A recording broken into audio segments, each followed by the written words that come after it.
নমস্কার, শুভ সকাল।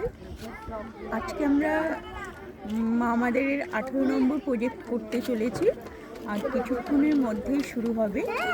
আমরা এসে গেছি কল্যাণী হাইওয়ের ওপরে পদ্মায় অবেদানন্দ পল্লীতে।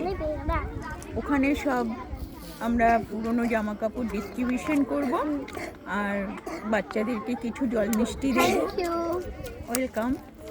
ওদেরকে আমরা আজকে এই কাজটা করতে চেয়েছিলাম পাথর প্রতিমাতে, বাট ওখানে একটু প্রবলেম হওয়াতে আমরা আজকে কাজটা এখানে করছি কল্যাণী হাইওয়েতে।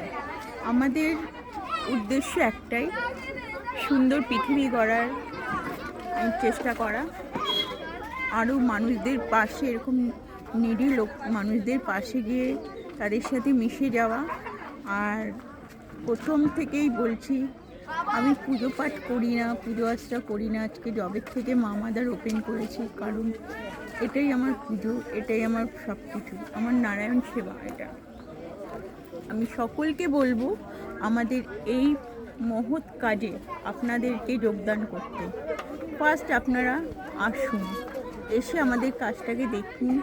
অবশ্যই ভালো লাগলে আপনারা আমাদের সাথে যোগদান করতে পারেন। আমি বলছি না ভালো না লাগলেও যোগদান করতে, ভালো না লাগতেই পারে, সবার তো সব কিছু ভালো লাগে না। কিন্তু আমাদের এই মহৎ কাজে আপনাদের সকলকে আমরা চাই আপনারা আসুন। আমরা একটু যদি কিছু করতে পারি, একটু সামান্য, মানে 1% যদি কিছু করতে পারি, ওটাই আমাদের সফলতা। আর কিছু বলার নেই। রাখছি, সবাই আসুন, আমাদের পাশে থাকুন, সাথে থাকুন।